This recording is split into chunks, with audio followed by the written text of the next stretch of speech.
से हमारे भाई चुनाव लड़ता रहे, भैया चुनाव लड़ता रहे,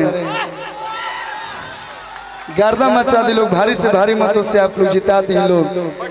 और क्या कहे के बा क्या जी, समय को दाना रहे वही रे जगहिया अनगिनत हिट भाई के असई माता रानी कृपा से। हेलो हाय हाय कलाकार बाणे भोरे से चलो तनी भूख लागल बा, तनी पूरी बुनिया के आनंद लिहल जी बेरा पहिलका लगन है का जी।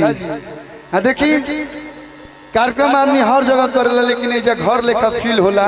कभी ऐसा नहीं लागल कि हम कोचस में आइल बनी, हम जब आईना तो लगेला कि अपना घरे दुआरे आदमी आइल बा। यही तरह प्यार आशीर्वाद बनल रहो।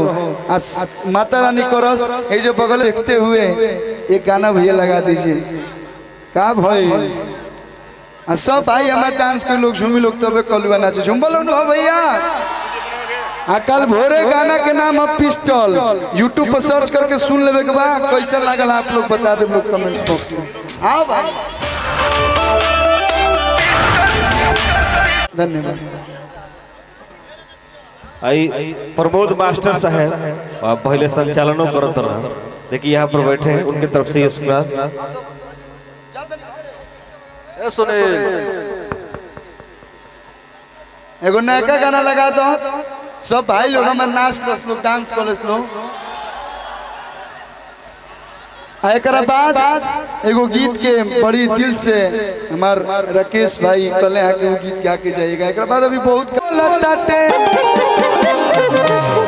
भाई के आराम से भैया आप लोग के कार्यक्रम है। साथ ही हमने के बीच कमल भैया आइल बनी, रुका हो, और गुड्डू आजाद भैया।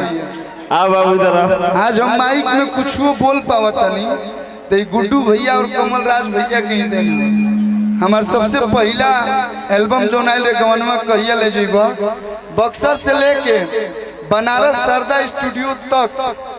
एक बाद तो सब कोई हीरो बनिए जाला, बुझाइए जाला।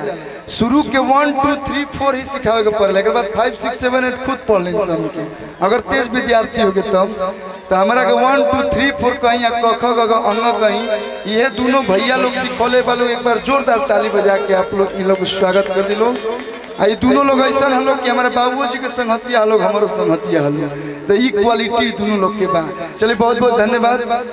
बस और एक गीत गाए। डांस थक गया क्या ब्रदर?